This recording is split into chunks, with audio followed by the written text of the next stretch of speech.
none of us are talking about money as females, earning money and how much money we can earn, how much money is out there. We feel like it's not attainable. We feel like that's not for us. Georgie Stevenson, she is an absolute powerhouse. Making money gets to be fun. It gets to be enjoyable. She is an 8-figure entrepreneur. We're going to get down into the nitty-gritty details. I literally am asking her, how do you make your money? So Naked Harvest, that is a product-based business. Rise and Conquer, which has an app, a subscription-based business. We also do courses. I didn't feel maternal and I felt like I enjoyed work more than seeing my daughter. You need to feel that, and you need to go through that to know what you don't want, to know what needs to change. Georgie Stevenson, welcome to the Unstoppable Success series. Thank you so much for having me. I'm so excited. Oh my gosh, I am loving and actually obsessed with the Busy Gal smoothie. I have to tell you this though. So I've come over to the Gold Coast and I have been a busy gal. So I was having a smoothie every morning, and my Airbnb has these tiny cups. And so I could either put it in 10 tiny cups. Because it's quite a bit. It's quite a bit, yeah. Which is the best part about it. Yeah. 'Cause you feel full all day. Yeah, you do need it. But I decided I just can't put it in 10 cups. So I put it in a bowl. And I've been like, this whole week, I've been drinking like a cat. Oh my God, you haven't. That is so funny. I literally had one this morning because I did not leave myself enough time to make brekkie. But it's the best thing, isn't it? Because it can it's got all the vitamins and minerals that you need. Exactly. Obviously, we don't want to be doing it too much because we need food. That's what we should be having. But we also, in this day and age, we're doing so much. We are busy gals. So that's exactly why we made it. So I'm so glad you love it. I'll have to send you some more. I'm addicted. The chocolate one is my fave, but look, I love both. Chocolate one is my fave too. Yeah. All right, let's dive in. Yeah. So I am all about being unapologetic, about your success, about, all of the incredible wealth and freedom and everything that you've built. So we're not here to dim our light. No, we're anybody. Not. I want to hear and kick off, what are some of your biggest wins that you've had recently that you want to just unapologetically brag about? I love this so much that you're even starting with this, because I think especially, we've progressed a lot, but even still in this space, I do find people are like the word humble and and I'm just like, screw humble. Yeah. You're also kind of keeping yourself in a box and you're keeping yourself small. So I love that you started with this. Okay, let's get straight into it. Well, this year I did launch an app, which is a huge process. Massive. It's a meditation and activation app, and that was such an amazing process. And in saying that, such a huge process, but we did it in 6 months. Wow. The team was all over it. That is a wildly short time. Yeah, and it was probably, a little bit longer, but once I decide something, straight away, the team were all over it. We have such an amazing community, so they're already onto it, already loving it. So that was such a huge accomplishment for me, and especially we find it's a very unique app, so not a lot of people are kind of doing it. So we feel very proud to kind of pioneer in that space. What else? Obviously, just continuing to scale Naked Harvest, which is an 8-figure company during a very interesting economic time. We've actually just had 3 of our best months. Oh my gosh, which congratulations. Might trigger some people. And look, you're going to own it. We can't dim our light to make others more comfortable. In saying that, the months before that, we were like, okay, we need to actually change things up. We need to shift things because we can see what people are talking about with the economy. Yeah. So we changed things up. We tried some new things and we're like, amazing. So we've had some really great, I think when you have to move different, you figure out stuff, and it's really good to get uncomfortable. It's really good for things to start going wrong. So you actually look at it, because if things are just comfortable, you never really look there. So honestly, the best thing that can happen to a lot of people right now. What else? I've been doing a lot of speaking gigs, which was a manifestation from last year. just wanted to, you know, impact people in person. I feel like COVID, we, you know, stopped doing events and I'm really like craving that in person, but still on a bigger level. So I've been doing some speaking gigs, which I absolutely love. And then I feel like I've just been acing mum life. I have a 2.5-year-old daughter, Ivy. And so like running 2 7 to 8 figure businesses, having a podcast, you know, running an app on top of that, having my daughter. And I feel like I have aced it. Like I feel like so connected to her. I've never felt better as a mum. And I know a lot of people might, you know, not want to even say that, but I'm like, no, I'm doing so well. And I've had to work on that though. Like I remember there was definitely a stage where I was like, I feel disconnected from my daughter. I don't feel like I'm doing well as a mum. In what way? I didn't feel maternal and I felt like I can't believe I'm going to say this on a podcast, but I felt like I enjoyed work more than seeing my daughter. And I knew that wasn't, I was like, oh, something is off here and it's just feedback. That doesn't make me a bad person, doesn't make me a bad mum, but it was feedback and I'm a highly driven, ambitious person. So I'm like, it makes sense, but also I know it's just feedback. So I changed and shifted things and it was a lot of like internal work I had to do. Yeah. And I've never felt so connected, so happy. Like even now I'm like, oh, I could definitely have a second baby. Whereas before I was like, nah. Yeah. So oh my gosh. Lots of interesting things all happening. Areas. Yeah. That's honestly so inspiring because I'm not a mum yet. And I know that that's one of the biggest thoughts that goes through my mind. Like I'm on a mission, like I'm building an empire and a massive impact. And that's been one of my worries. Like what if I am just like, see ya and you know, so consumed by the business. Yeah. But that's so incredible that you took it as feedback. The discomfort always leads to better things. I think it's very, like I said, you need to feel that and you need to go through that to know what you don't want, to know what needs to change. Otherwise, if things are just lukewarm, they're comfortable, you just sit in it. Things need to be hot or cold for you to be like, okay, I don't want that. And I think a lot of people, they get in certain situations where they don't want that and they think they've failed. They think something's wrong. They think they're a bad person. They think they're a bad mom. They have these like, you know, labels and then it spirals. But for me, I'm like, cool, it's just feedback. What do I need to change? Who do I need to see? What do I need to do differently? Let's do it. And let's move on. Yeah, I love that. It's obviously not that simple, but you know what I mean. No, but I think so many people sit in that discomfort or when things are not going as well as they'd want and you can easily spiral into that victim mentality. But it's actually just saying, okay, maybe this is the universe calling me up to a whole new level, giving me the test I need to build the resilience or build out new systems or new processes or try new marketing or new strategies. And I think that's the excitement. It gets to be fun. And I think we have almost like villainized, is that even a word? The process when things do get uncomfortable. And I think if you like resilience and like being okay with things not being okay is honestly the best skill that you can have. It's like my favorite saying is like life happens for me. And I say this during like things are just going to shit. Like we had this moment the other day in Naked Harvest and like the shipment didn't come in time and we had to move this whole launch and then this happened. And I was like to the team, life happens for us. It's okay. We're going to get through this. And like previous Georgie may have spiraled, may have like fed into like the victim mentality. And then the team feels that. Yeah. And it's like, what's the point of this? There's no point. So I feel like that is the greatest skill that I have refined and that has helped me. Oh, so good. Oh, you are just honestly such an inspiration. You've built 8-figure, 7-figure companies. You're an incredible mom, like winning in all areas, and it's so inspiring. So I want to talk about money because I think it's become this taboo that people say you can't talk about or they want to kind of edge around.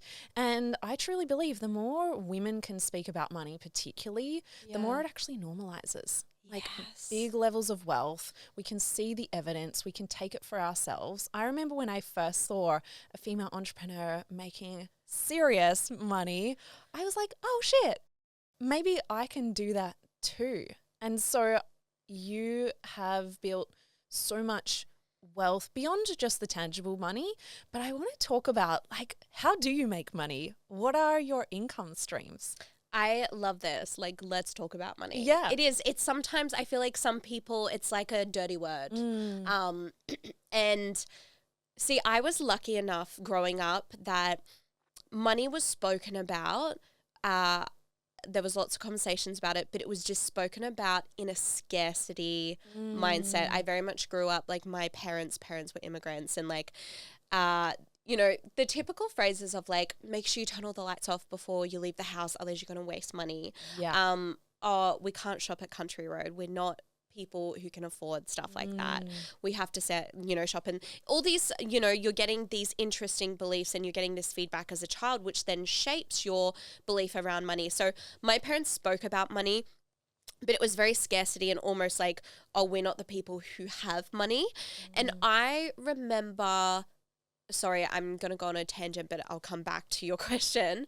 Even, for example, so I grew up, my dad was a plumber, my mum was a stay-at-home mum, and then all my brothers were plumbers. And I remember when I was kind of deciding what I wanted to do, I was like, oh, okay, like maybe I could go be a receptionist, maybe, like things that other women in my life had done. And then I had my oldest brother's girlfriend. She kind of came from like a lower socioeconomic background. And then she was like, I'm doing law, I'm going to study really hard. And it was the first time that I saw someone and had evidence, apart from like TV and like magazines, in my proximity of someone like going against the grain. And that was the moment that I was like, I want to do that too. And so I went on to do law. And so what we get is we need people in our proximity who it feels like attainable. It feels like we can do it. So if none of us are talking about money as females, earning money and how much money we can earn, how much money is out there, we feel like it's not attainable. We feel like that's not for us. So I am so of the opinion that we should be talking how much we earn, and we should be talking what is possible, and even in your friend groups, in your family, because it helps other people, normalize. And I think sometimes people get this concept of like, oh, but I don't want to brag, and you need to be humble, and it's rude to talk about money. And it's just not the case, because obviously there is a time and place, but you're showing people evidence. And as humans, I generally find we need evidence first, and then we can go and do the thing. Exactly. Sorry, that was a big rant. But yes, money. So Naked Harvest, that is a product-based business. I then have Rise and Conquer, which has an app, a subscription-based business. We also do courses. I do ads on the podcast. And then I have my own personal brand, which is just Instagram, where I work with other companies for, partnerships. They're probably all the income streams. I'm sure I'm missing a couple. Yeah. Do you have any other sort of like investments and things outside of business? Sorry. So we have 3 investment properties. I invest in shares. I have a couple of like cryptocurrency and whatnot, those sorts of things. And most recently, we're now looking for a commercial property we want to invest in. Yeah. So very like broad. So diverse. Yeah, lots happening. Yeah. But why not? Why not? Yeah. Why can't you have it all? Yeah. Yeah. Oh my gosh. Okay. So I want to know, what has been like the biggest deal you've made, whether that was through your personal brand, maybe the business. What was that amount? Biggest, like let's say you got paid like 100K for like something on Instagram as an example. Oh, I love this. So I'll just go through a couple. Yeah. So my personal brand on Instagram, I think the biggest deal I ever made was like a 6-figure deal, and that was through a partnership with LSKD. And that obviously includes, being very transparent, like a year-long contract of monthly deliverables. Plus we did a collection where I got paid a percentage per item that was sold in that collection. And that was, you know, a good 6-figure deal. And that was like peak highlight of my Instagram career, you could say. How good is it to be able to get paid an incredible amount, but also do the work that literally just feels like fun? It feels so fun and easy. And like, I had been working with LSKD for, you know, like 5 years before that, very close with the owner, Jason, and just such their team, so inspiring. Like, you want to be around them. And that's truly what I believe is making money gets to be fun. It gets to be enjoyable. I am a big person on like attracts like vibration. So if you're making money in a way, if you're just like working in a way that lights you up, inspires you, feels good, you want to help other people, the money comes. Like, it just comes. And also something that me and Cooper do, who's the co-founder of Naked Harvest Supplements, my brother, he and I have always had this like unspoken, or actually it was spoken, agreement. I don't know why I said that. That like, we don't want to work with someone unless we would want to hang out with them after work. Yeah. We don't want to do anything that puts us out of our zone of genius, out of our mojo, anything like that takes your energy. Yeah. And and that's the thing, is it could be this huge deal. Like, we recently actually made, I can't actually technically tell you full details, but we made some shifts in the company where we stopped working with certain partners, and contractors, because we were like, oh, it's like, it felt like constricting. It felt like I didn't want to show up. I didn't want to be me, and it just wasn't the vibe. And we know when we're in that energy, the company doesn't do well. It doesn't make money. And it maybe logically doesn't make sense. Yeah. But it does. The energy never lies. I love that you share this, because I think so many business owners can get so stuck in the how, the logical, the hustle, and energy is everything. Like, I even notice myself, if I'm feeling in that stuck energy, I know I need to just let go and go have a me day, go to the beach, tap back into like what makes me feel my best. Yeah. And then it just flows, and it makes no logical sense, but it also doesn't have to. Yeah. It's like, me and Cooper, actually, we just read this book. It's called 10x is easier than 2x. I forget the author, but I'm sure you'll be able to Google it. And this whole concept is about going for a goal that is 10x is actually easier than a goal that is 2x, because a goal that is 2x, there's usually so many more options to get there, whereas 10x, there's usually 1 or 2. Yeah. And so it makes it easier because it's like, it's streamlined. So it's this really cool concept that we've been tapping into. And also in the book, the author talks about, he does his days very interesting, where he has, I forget the ratio, but it's basically like performance days, admin days, and then rest days. And the rest days are a good like 3 to 4 days a week. Yeah. But he's like, no work, no phone. Like, if you're resting, you're resting. And what you don't realize is, like, when you fully shut off, when you fully disconnect, you're so much more powerful on the other days. And Cooper's really good at this. He is like boundary king. He's very family orientated. He's not really on Instagram. Yeah. So I find, like, probably works time-wise a lot less than me, but he'll come in with these like powerful ideas and this like energy that just will get us 10x. Yeah. Whereas I tend to get a little bit stuck in the I love my work. So I tend to get a bit stuck in like doing a little thing every single day. I'll have a rest day, but then someone will be like, oh, can you do this podcast? Or can you do this? And I get really excited. I'm like, yes. But then I notice my energy is leaking. It's like, and I also get a bit resentful. Yeah. And so then it creates this weird thing. And he's had spoken to me about it numerous times where he's like, Georgia, like, actually take the time. And when I do, I come back and I'm so much more powerful. But most of us, because we do live in this, world where it's like 9 to 5, work, and then you're so exhausted on the weekend that you go out and party, that you watch Netflix all day.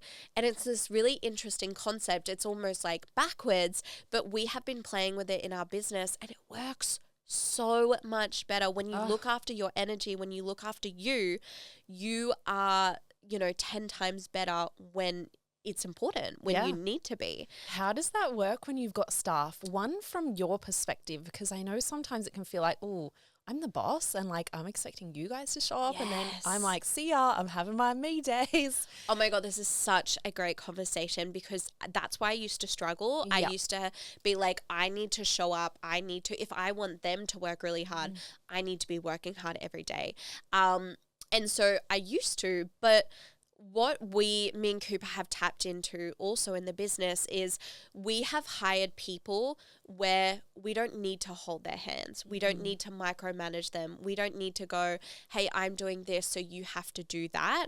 We have, and we've made a lot of mistakes in this too. We've really got a team now where they're so self-efficient and self-motivated that it's like you don't even need to know what's happening with us. Like, obviously, if we make a meeting, I'm gonna be at the meeting, but having a team where they are self-inspired, self-motivated and into self-growth, it doesn't matter what we do. Like, me and Cooper actually went away on a week spearfishing trip, and I went away for my 30th birthday. So none of us were in the office for a whole week. The business was fine. The team ran, they did all the things. But it's because we've picked certain people. If you pick people who are like, oh, but you're not working, so I'm not working. It's like, no, you're getting paid. Exactly. So I think also realizing that you're the leader for a reason, and you need to look after your own energy, because that's the business energy. It's a unique way to look at it, but it's really been amazing for us. So good. So as you start to create more success, sometimes people can take it as evidence and they're like, okay, this is inspiring, this lit a fire under my butt. But then we can also have people on the other camp who are triggered AF by all of the success, by people talking about money, by even just them witnessing, she seems to be creating a lot of success. So as you started to create more wealth, more income, more success, how did your friendships evolve? Oh, this is a great question. I thought you were going to talk about like followers, but friendships. It's interesting. I have always kept a really small circle, and it's honestly been more because I've always been very career focused, and I've never had that much time for friends. So I've never had this huge group, because I'm like, I just don't know when I would see them. And I've always gone for quality over quantity with friends. And I find the friendships that I still have now are those friendships where, we can go 6 months without seeing each other, but when we see each other, it's like no time has passed. And it's those really special bonds. And also it's really interesting because honestly, most of my friends aren't entrepreneurs. They're stay-at-home moms, or, some of them are business owners or just career galleys. And I just find that when you find people who can, love you no matter what, support you no matter what, hold on to those people, because they are very unique. And then the people who can't hold you in your next evolution, you do just have to let them fall away. And I have had to let some friendships fall away. And I just think we're not meant to have everyone in our lives all the time. And for our whole life. Like it's just not a thing. So, there's certain relationships, but I have just always been okay if someone can't hold me, if it doesn't continue. There's no ill wishes, there's no bad, like I've never had a blow up or anything like that. It's almost just been this like, distancing, this natural progression. And it's fine. I've never really had any issues with it. I've never had to have a confrontation with it or anything like that, which is interesting now that I think about it. Yeah, that's so interesting, because quite often there is some sort of conflict, particularly if it's fast growth and fast success. Yeah. It's like people get rattled because their concept of reality and who you were in their minds just changes so quickly. But yeah. No, I'm very lucky in that regards. There definitely has been things, but I think it's more I've just not engaged in drama. I'm such a big person that I'm like, never engage in drama, never watch drama TVs, never listen to drama podcasts. Have you always been that way? No, I used to love reality shows and love drama and feed off drama, high school, all those typical, early 20 vibes. And I just realized how much it's a low vibrational state. When you're talking about other people's, when you're judging other people, really you're judging yourself. And that's really a reflection of your internal dialogue. Otherwise, why would you have those thoughts? Yeah. So I realized that, when I entered this world, when I started doing this work, and I was like, oh, this is not good. And also I realized because I was already in the public eye at this point, and I used to almost keep tabs on those sorts of things as almost like what not to do as an influencer. Yeah. Back then when it was more just an influencer, and I realized how much it kept me in a box. Yeah. It was very much like, oh, but don't have an opinion on this, or, you might get put on one of the influencer pages, or, that sort of thing. And then when I stopped all that, and I was just like, Georgia, you are you be you, you will attract your people, you're going to repel the people who aren't ready for you, and that's perfect. And it actually is not a reflection of you, it's a reflection of them and their journey and their mindset, and that's perfect. It's beautiful. Yeah. So just embrace that. And honestly, life-changing when I stopped feeding into drama, when I stopped that, because it really was just a reflection of my internal dialogue. And so now it's so good because I don't have those thoughts. I don't have those judgments of myself. So yeah, I don't know. That was such a journey. Oh, I love it. And really the way I see it is like you're kind of holding up the mirror to the world, to everyone else, and they're looking in it and seeing something that they haven't allowed themselves to accept within themselves, whether that's huge levels of success or you being unapologetic about, being a mom and doing all of these incredible things. And I almost see it as a responsibility. Like we could put the mirror down and hide the mirror away, but then we're not allowing people to see where they need to work on as well. So it requires a lot of strength. To hold that. I love this conversation too because I'm launching a money course soon that's all around money energetics and money mindset. And it has been something that has been on my heart for years. And it's interesting because I think it was 2 years ago, like I went to launch it, and I felt too much resistance. Like I felt like people weren't ready for it. But it was really, I wasn't ready to hold the projections. Yeah. I wasn't ready to hold, because money is the most touchiest, sensitive topic that just triggers the fuck out of people. Yeah. And 2 years ago, like mentally, I was not there, but I was like, oh, people aren't ready for me, blah, blah. But really, it's because I wasn't ready to hold the mirror, to hold the projections, because you really do. Like when I recently did a post that was like, when I was 19, I was broke, and now I'm 29 and flying business class to Europe with my husband. Yeah. Loved that one. And thank you.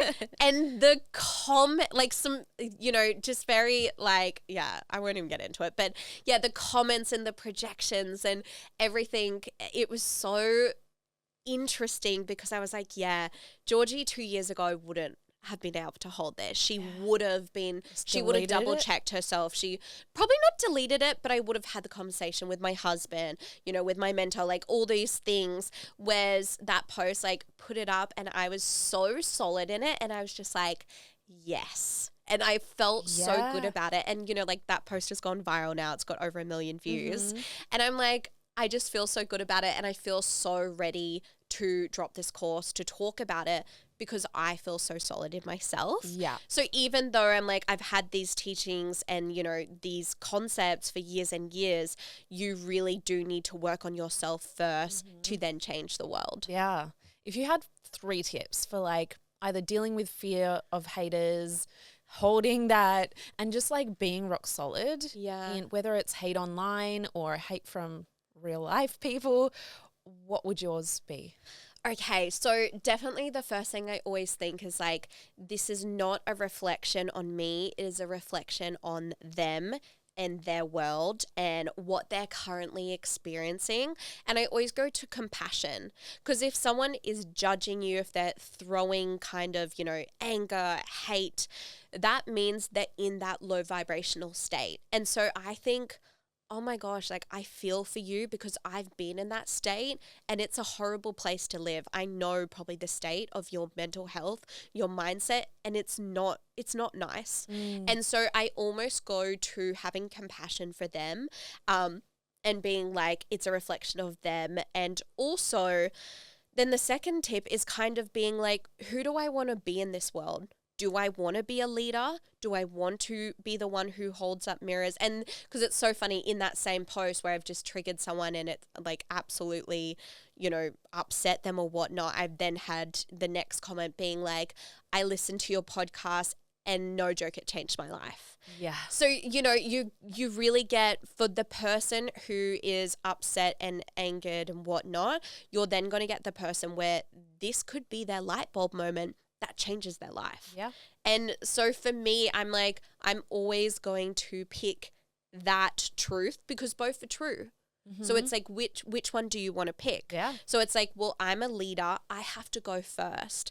And it's even interesting because 5 years ago or 4 years ago, I brought out a manifesting course. Yeah. And back then, manifesting wasn't trendy. I got ridiculed. I got really interesting comments. You are now a queen manifester over here. I heard your story about your house. I know, really, really cool stuff. And but it wasn't mainstream. And so I brought out this course and I had to navigate a lot of things. And I was talking to a girlfriend where I was a bit of victim mentality, where I was like, I was talking about manifesting 4 years ago. Now everyone talks about it and blah, blah. I have to go first. And she was like, yeah, but don't you want to go first? Like, don't you want to be leading the way and lighting the way? And yes, you have to hold the projections, but also it means you get to change so many lives. And I was like, oh yeah, of course. I don't know why I said that. But it's scary to be the one to go first, because you're It's scary. Is anyone going to jump onto this? Is anyone going to receive this in the way that I intended? So it takes a lot of guts. And I think also the third kind of tip, sorry to the question before, is when you are so solid in yourself and your values and who you are, nothing can shake you. People can say what they want, but when you've done the internal work, that's like nothing can shake you. And that's why I always go to that first. Like I said, Georgie 2 years ago, she probably had to do more internal work. Well, she did. Not probably, she did. And I think, when you do notice people getting upset or triggered or whatnot, and it triggers you, what's so beautiful is like, oh, that's the work I need to do. Exactly. And follow that. Keep following that, because you're just going to be making this rock solid version of yourself. But you don't know where to go unless you have these other, reflections and mirrors. Oh, that has been the number one thing on my journey as well. I used to be so afraid of people seeing me as arrogant. If I just ever wrote something like, wow, I'm proud of myself. Yeah. And I think as women, we receive this more, because men can get out there and be like, I just made $1 billion, And we're like, whoa. All the marketing bros. Yeah. But for me, I was like most afraid of people seeing me as arrogant. And so I would over edit every caption and never share my wins. And like, double check if everything. people asked how my business is going, I'm like, good. And that was it. Like, don't ask me anything else. It's all right. But now that I've healed that part, that's actually my biggest permission piece for others. And like, that's become a huge part of my brand and my mission is like, let's be unapologetic about it. Let's own it. So it's like seeing those pieces that we've rejected within ourselves actually become our biggest superpowers. Yes. Oh, I love that so much. And can I just say thank you for doing this work. Thank you for being so unapologetic. And like, how you show up on Instagram, I'm like, yes, more women need to. More women need to completely be like, this is who I am, shine their light, But also, this is who we all get to be, not just this is who I am, I'm so special. Yeah. It's like, no, you're so special. I'm only triggering Exactly. you if you're not fully showing up as yourself. Yeah. Love it. I want to switch gears a little bit and chat about you and Tim. Yeah. And so, like, you guys have been together since high school. Yes. Well, I was in high school. He You were- wasn't. Yes. So I was 17 and he was 21. Yeah. And obviously, like, he's been with you on this entire journey, building your empire, becoming a mum, all the different chapters and seasons. And what I'm even noticing is there is like a switch in roles where obviously in the past it was very normalized that the mum would stay home and the dad would go to work, and that's just how we've been built as a society. And maybe it's just the people I'm hanging around with, but I'm seeing a lot more switching of roles where the women are the ones building the wealth for the family, and the husbands or the partners are the ones, you know, helping out. And I know that's the case in my partnership as well. Chris is very much the nurturer, and he makes sure I've got my dinner sorted at night and things like that. So I want to talk to you about, like, how did that evolve for you guys in your relationship? Was there ever any friction of, ooh, I should be doing this? Yeah. Love this question. It's funny. I was actually talking, my cousin was staying with us and she asked him this question last night, and she said, you know, did you ever have any, feelings toward, like, negative feelings towards Georgia being the breadwinner? And he had a beautiful answer, and he kind of said, well, like, he's like, of course it's, you know, stuff I've had to work through, but, you know, when we first met, I remember on our first date, I made a joke that, you know, if he wanted kids, he would have to be the stay-at-home dad because I wanted to be a lawyer. And he was like, yeah, I love that. Like, so from the start, he did know who he was, you know, getting in bed with. Like, he knew my character, my drive and my ambition. And he also is a very, you know, maternal person. But at the start too, you know, when he met me, I just started law school. And, you know, we moved out. I was struggling to pay rent most weeks. He used to help me out a lot. You know, he very much took that very traditional role. And so now we've completely switched. So I think for us, it has felt like a natural progression because, you know, it had been how the traditional originally, and then things progressed in the business, and it just like we moved to the Gold Coast because that's where Naked Harvest started, and he worked in Brisbane, so he was like doing this big commute, and then we needed to hire someone in Naked Harvest because, you know, for packing and warehouse, and I was like, well, why don't you do it? And then, so, you know, a very like natural progression, and he was like, yeah, okay. And so it has been a natural progression, but he is very solid in his self-worth. Yeah. And I'm very blessed that even, you know, when we were younger, he didn't have any issues with that. And so he knows it doesn't define him, you know, making money or being the breadwinner. So I feel very blessed that he had already kind of had that instilled in him. And it's just conversations, I guess. Like, it's just communication and conversations about how are you feeling. And he's had to hold a lot of projections from a lot of people, you know, even friends and family. And we've just navigated it together. We've always said how we have felt. And even I think like the best thing you can do in a relationship is almost have this concept of, we call it like the black hole, where we go, I just need a black hole moment. And so the black hole is where you can say whatever you want and you're not going to have any repercussions. The person's not going to react. They're not going to take it to heart. And it's like, I just need a black hole moment. So, you know, this isn't like what actually happened, but he might be like, I feel like you're just being, you know, blah, blah, blah, and you're not letting me do this, and I have to be the stay-at-home dad, and blah, blah, blah. And so he's able to voice how he's feeling, or I'm able to voice without the person reacting and without the person taking that on or getting sensitive or whatnot. So I feel like just communication has been like the greatest thing in our relationship. And we've had, like, it hasn't been perfect. I think our biggest test was when we had Ivy. Before that, honestly, it was probably very smooth sailing. And then we had Ivy, and it's just so hard when you have a child because you just lose any independence. Yeah. Because, you know, I'm working full time and then I'm coming home and having a baby is like a full-time job. So I'm working full-time and then I'm coming home, but he's looking after her all day. So when I come home, he's kind of like, well, I need some time. But I'm like, but when do I get my time? And then, you know, like it's this constant, you know, push and pull, and it's really difficult. And we've really struggled. Like I think for the first at least 12 to 18 months was very like, I didn't even know if I wanted another child because it was so difficult even in our relationship. And, you know, we both were like, we can understand why people divorce when they have kids. Like you really can. Even like the thought of like, you know, having, you know, if you're divorced and you have week-on and whatnot, I'm like, sounds like a holiday. Like I know it's not, and I know that's, you know, anything like that. And I, you know, I would hate to be in that situation, but I can really feel for people going through that because it was the greatest test of our relationship. And again, what got us through was communication. Me and Tim actually both went and did like separate therapy. That really, really helped. I love that. Yeah. And just like normalizing it. Yeah, like, exactly. It's a work in progress all the time. And, you know, doing your separate inner work, but then also communicating together. Yeah. And I totally think in the future, I'd love to do like couples therapy.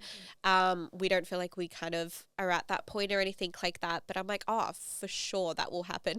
Yeah. Because I think working on yourself and growth and even doing it before it's needed is such a hack. Like that's what you do. Like you don't get to the point of like, oh my God, I need to see a therapist. I'm so, you know, down and not okay.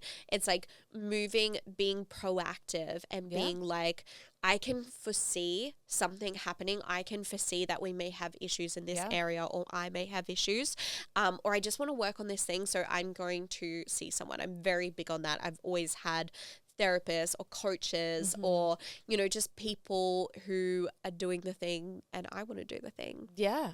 I mean, it's really about like, okay, things going well. Can they be even better? Can I be even more confident, even more rock solid? And I'm just laughing because I have this really funny moment in our relationship where me and Tim were talking about something and I'm like, oh, and, you know, I want to do this because blah, blah, blah, and blah, blah, blah. And he's like, Georgia, our relationship is great. And I'm like, Tim, I know our relationship is great, but I want it to be extraordinary. Yeah. He's like, stop. But I think that's like the entrepreneur mind. Like, I know. Our biggest values is like growth and always doing better and always being better. And so like sometimes we do need to tone it down. But I know. And honestly, he is the best because we are basically opposites. And he, like in my wedding vows, I said, you are the calm to my crazy. Yeah. And he brings me back to earth. And he brings me back down in the best way. Yeah. And sometimes I'm like, yeah, I probably could just chill out a little bit. But that's what makes you amazing. So all right, before we finish up, I just want to play a little game, actually. Yay. I want to play a game of Have You Ever? Oh, never have I ever. Yeah, Have You Ever? Unstoppable Success Edition. Love. So I'm going to read these out. Have you ever been underestimated because you're a young woman? Oh, yes, all the time, especially when we were going out in Naked Harvest to get a like a brand partner on board in regards to retail. So you're talking to corporate, you know, people, and you're talking to, you know, males in corporate.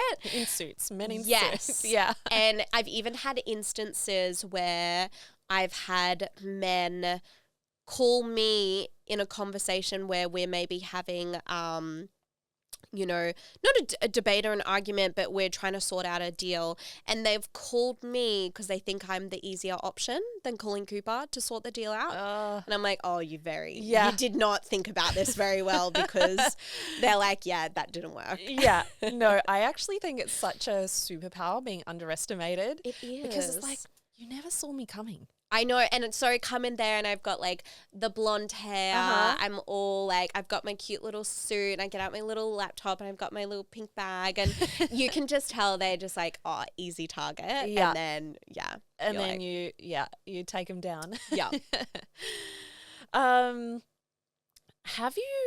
Okay, so as you started to earn more and build more wealth, have you ever had people just expect you'll pay for things? Like dinner's on Georgie. Ooh. Honestly, not really. If anything, I went through a phase where I just felt like I should pay. And it was really interesting because I would do this weird thing where I'm like, oh, I would pay, and I'd almost like jump and put my card in. And my friend, I remember even having a conversation with my friend and she was like, yeah, it's getting weird. Can you just like, you don't have to pay for everything. Like, and I'm like, oh, thank you for saying that to me because I just had this, not that I felt bad, but I just was like, oh, I'm a generous person, and also, you know, I know when people are going through certain hardships or anything like that, like I'm like, this would mean, you know, this is a blip for me, but for you this could mean, you know, something. So I would always offer to pay, and I have had a couple of instances where my friends are like, stop, you're being weird. And so wow, that's testament to who you surround yourself with, though. Yeah, so very awesome. Lucky in that regard. Yeah. Okay. Have you ever turned down a major payday or offer because it just didn't feel right? Yes. Yeah, with a certain brand who I can't name on Instagram, and it was a 6-figure deal. And it was like half aligned, but I just had the intuitive feeling it just felt like a little bit icky, just like not it. And so, turned it down. So obviously because you have income coming in from so many sources, you know, turning down a good 6 figures is still going to, you know, feel a little bit, but it's not going to necessarily mean that you're homeless. So what would your advice be around that in terms of choosing your values over income when maybe people are just starting out or wanting to build their income? Yeah. Well, I just think whatever you create the energy of the thing is what will be. So if you create your business where you just need to make money, where you just need to get from A to B, that's always what your business will be. But if you create it from the start of the energy is, I work with companies who absolutely adore me, that it feels easy, that it feels like flowy, that I enjoy doing, that's what the energy will be. And in saying that, even I remember my personal brand, in like influencer wise, I did accept a couple of brand deals that they all made logical sense, but intuitively there was this like, oh, but I still said yes. And then just like things went wrong, or like they were really bad experiences. And I was like, oh, okay, so that was my intuition and I need to follow it. So you do sometimes need to make mistakes. You do need to get the clients who, you know, will pay the money, but they turn out to be really bad clients. Yeah. And sometimes you just need to make the mistakes, but as long as you're learning from them. But I truly believe the intention and the energy in which you do the thing matters more than actual doing the thing. Yeah.